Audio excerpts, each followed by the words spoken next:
नमस्कार मित्रांनो, सोशल मीडियाच्या जगात दररोज हजारो व्हिडिओ व्हायरल होतात. लाखो लोक हसतात, आनंद घेतात आणि पुढच्या क्षणाला दुसऱ्या कॉन्टेंटकडे वळून जातात.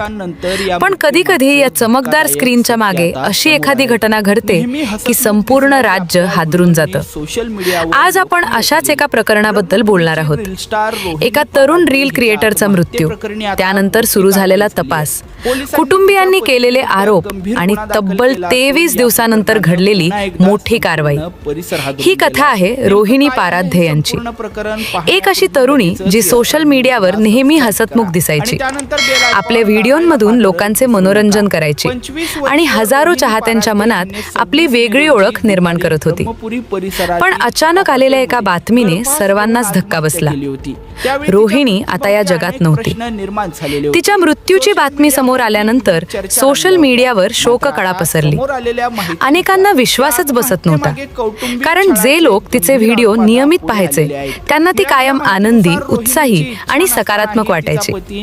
मग असा कोणता क्षण आला असेल ज्यामुळे तिच्या आयुष्याने इतकं मोठं वळण घेतलं? हा प्रश्न प्रत्येकाच्या मनात निर्माण झाला होता. मिळालेल्या माहितीनुसार 26 मे रोजी एका हॉटेलमध्ये तिचा मृतदेह आढळून आला. सुरुवातीला ही घटना आत्महत्येची असल्याचं सांगितलं गेलं. पोलिसांनीही तपास सुरू केला. पण जसं जसा वेळ पुढे सरकत गेला तसतसे अनेक प्रश्न निर्माण होऊ लागले. कारण रोहिणीच्या कुटुंबियांनी काही गंभीर आरोप मांडण्यास सुरुवात केली होती.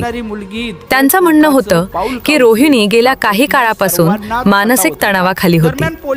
तिच्यावर दबाव आणला जात होता, तिला त्रास दिला जात होता आणि याच कारणांमुळे तिच्या आयुष्यात मोठे बदल घडत होते. मात्र त्यावेळी या सर्व गोष्टी फक्त आरोपांच्या स्वरूपात होत्या. सत्य काय आहे हे शोधण्याचं काम तपास यंत्रणांकडे होतं. दरम्यान सोशल मीडियावर चर्चा वाढत होती.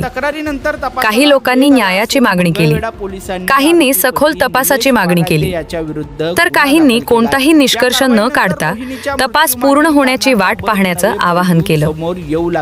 पण या सगळ्या गोंधळात एक गोष्ट स्पष्ट होती. रोहिणीच्या मृत्यूमागचं सत्य जाणून घेण्याची उत्सुकता दिवसेंदिवस वाढत होती. पोलिसांनी विविध तांत्रिक पुरावे तपासायला सुरुवात केली. कॉल रेकॉर्ड, संपर्क, हालचाली आणि इतर अनेक बाबींची चौकशी करण्यात आली. प्रत्येक धागा तपासला जात होता. मात्र सुरुवातीला कोणताही स्पष्ट निष्कर्ष समोर येत नव्हता. दिवस जात होते आणि प्रकरण अधिकच चर्चेत येत होतं. त्याच वेळी रोहिणीचे कुटुंबीय सतत न्यायाची मागणी करत होते. त्यांचा दावा होता की या घटनेमागे काही गंभीर कारणं आहेत, ज्यांचा तपास होणं आवश्यक आहे. मित्रांनो, एखाद्या व्यक्तीच्या सोशल मीडिया प्रोफाईलकडे पाहून तिचं संपूर्ण आयुष्य समजत नाही.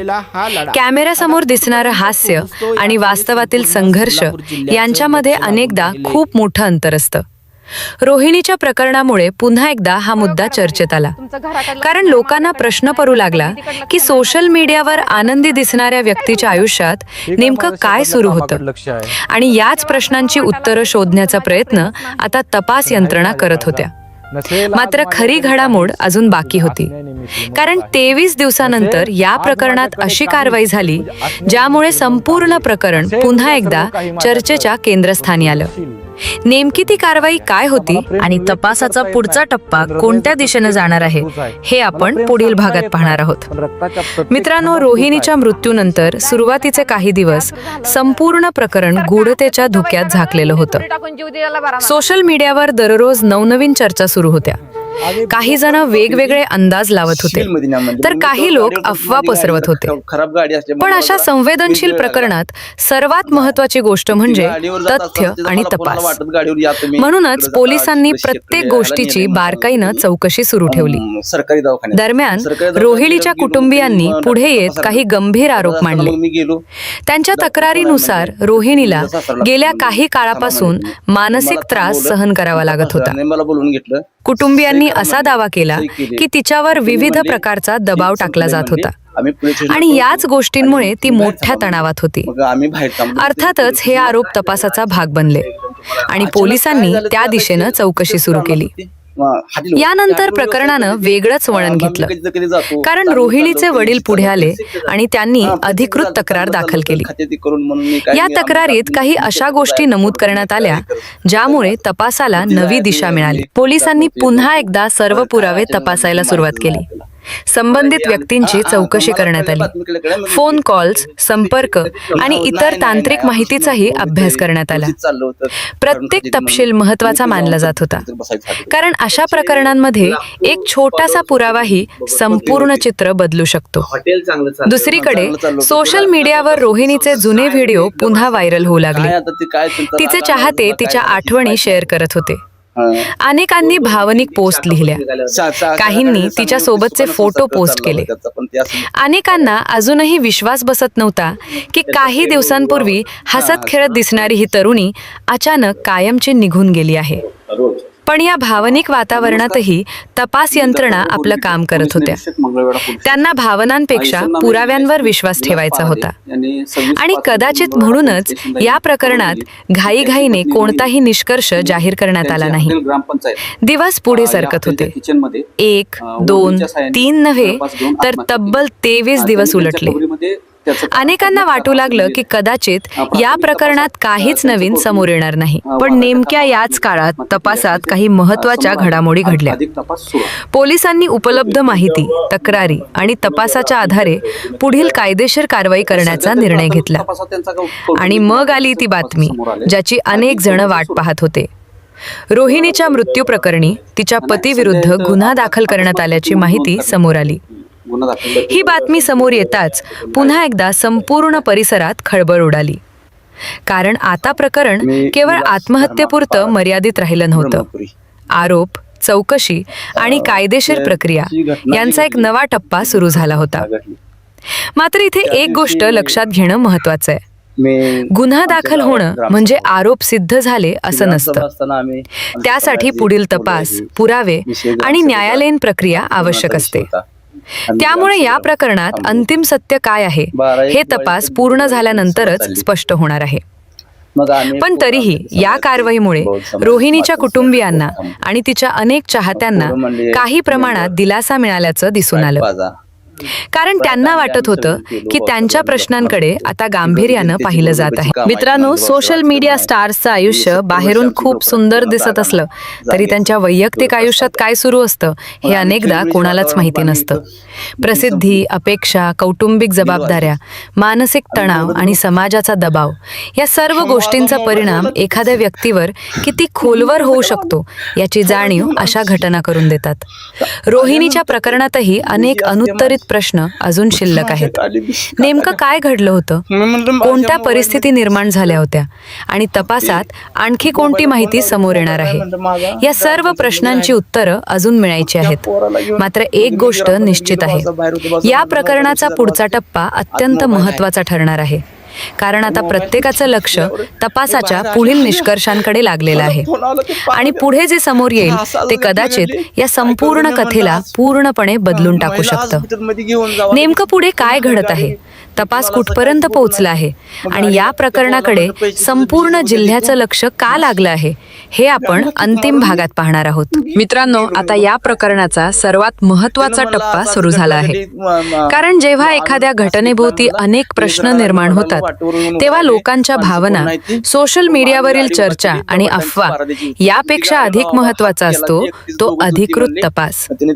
रोहिणीच्या मृत्यूनंतरही अगदी हेच चित्र पाहायला मिळालं. एका बाजूला तिचे चाहते न्यायाची मागणी करत होते, तर दुसऱ्या बाजूला तपास यंत्रणा प्रत्येक धागा तपासण्याचा प्रयत्न करत होत्या.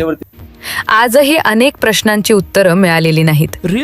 नेमकं काय घडलं होतं, कोणत्या घटना या दुर्दैवी प्रसंगापूर्वी घडल्या होत्या आणि या संपूर्ण प्रकरणामागे नेमकं सत्य काय आहे, या सर्व प्रश्नांची उत्तरं शोधण्यासाठी तपास सुरू आहे. दरम्यान या घटनेमुळे एक मोठा सामाजिक मुद्दाही पुन्हा चर्चेत आला आहे. सोशल मीडियावर लाखो फॉलोअर्स असणं, प्रसिद्धी मिळणं किंवा लोकांकडून प्रेम मिळणं मिळणं याचा अर्थ असा नाही की त्या व्यक्तीच्या आयुष्यात कोणताही संघर्ष नाही. अनेकदा लोक कॅमेऱ्यासमोर हसतात, प्रेरणादायी गोष्टी बोलतात, मनोरंजन करतात, पण त्यांच्या मनात चाललेलं वादळ बाहेरच्या जगाला दिसत नाही. म्हणूनच अशा घटना आपल्याला एका वेगळ्या वास्तवाची जाणीव करून देतात. रोहिणीच्या चाहत्यांनीही याच भावना व्यक्त केल्या आहेत. अनेकांनी सोशल मीडियावर लिहिलं की तिच्या व्हिडिओमध्ये नेहमी उत्साह दिसायचा, तिच्या चेहऱ्यावर हास्य दिसायचं. त्यामुळे अशी बातमी ऐकून धक्का बसला. काहींनी तिचे जुने व्हिडिओ शेअर करत श्रद्धांजली वाहिली, तर काहींनी या प्रकरणाचा निष्पक्ष आणि सखोल तपास व्हावा अशी मागणी केली. दरम्यान तपास अधिकारी पुढील पुरावे गोळा करत आहेत. उपलब्ध कागदपत्र, साक्षी, तांत्रिक माहिती आणि इतर बाबींची तपासणी केली जात आहे. तपास जसजसा पुढे सरकेल तसतशी आणखीन माहिती समोर येण्याची शक्यता आहे. त्यामुळे या प्रकरणाबाबत कोणताही अंतिम निष्कर्ष काढण्यापूर्वी अधिकृत तपास पूर्ण होणं आवश्यक आहे. मित्रांनो, अशा घटनांमध्ये अनेकदा सोशल मीडियावर चुकीची माहिती वेगाने पसरते. काही लोक अपूर्ण माहितीतून निष्कर्ष काढतात, तर काही जण अफवांना सत्य मानतात. पण सत्य आणि अफवा यांच्यामध्ये खूप मोठा फरक असतो. त्यामुळे कोणतीही माहिती स्वीकारण्यापूर्वी अधिकृत स्रोतांकडून आलेल्या माहितीकडे लक्ष देणं महत्त्वाचं ठरतं. आज रोहिणी या जगात नाही, ही गोष्ट बदलू शकत नाही, पण तिच्या मृत्यूमागे सत्य समोर यावं, तपास निष्पक्ष व्हावा आणि कायदेशीर प्रक्रिया योग्य पद्धतीने पार पडावी अशी अपेक्षा तिचे कुटुंबीय, चाहते आणि अनेक नागरिक व्यक्त करत आहेत. सध्या संपूर्ण प्रकरणावर अनेकांची नजर आहे. तपासातून पुढे काय निष्पन्न होणार, आणखी कोणते धक्कादायक तपशील समोर येणार आणि सर्वात महत्त्वाचं म्हणजे या प्रकरणात अंतिम सत्य कधी समोर येणार, हे प्रश्न अजूनही अनुत्तरित आहेत. कदाचित येणारे काही दिवस या संपूर्ण प्रकरणासाठी निर्णायक ठरू शकतात, कारण प्रत्येक नवीन माहिती या कथेला नवं वळण देऊ शकते. त्यामुळे या प्रकरणाकडे केवळ एका बातमीसारखं न पाहता सत्य शोधण्याच्या प्रक्रियेचा भाग म्हणून पाहणं आवश्यक आहे. आणि म्हणूनच आता सर्वांचं लक्ष तपासाच्या पुढील टप्प्याकडे लागलेलं आहे. रोहिणीच्या मृत्यूमागील सत्य काहीही असो, ते पूर्णपणे समोर यावं हीच सर्वांची अपेक्षा आहे. या प्रकरणात पुढे कोणती मोठी घडामोड घडते, तपास कोणत्या निष्कर्षापर्यंत पोहोचतो आणि न्यायव्यवस्था कोणता निर्णय घेते हे पाहणं महत्त्वाचं ठरणार आहे. तुम्हाला या प्रकरणाबद्दल काय वाटतं ते कमेंट्समध्ये नक्की सांगा. पण कोणताही निष्कर्ष काढण्यापूर्वी अधिकृत तपास पूर्ण होण्याची वाट पाहणं तितकंच गरजेचं आहे. अशाच महत्त्वाच्या आणि चर्चेतील घडामोडींचे अपडेट्स सर्वात आधी पाहण्यासाठी चॅनलला सबस्क्राईब करा, व्हिडिओला लाईक करा आणि बेल आयकॉन दाबायला विसरू नका. कारण पुढील काही दिवसात या प्रकरणात समोर येणारी प्रत्येक माहिती अत्यंत महत्त्वाची ठरू शकते आणि आम्ही तुमच्यापर्यंत ती सर्व माहिती पोहोचवत राहणार आहोत. धन्यवाद.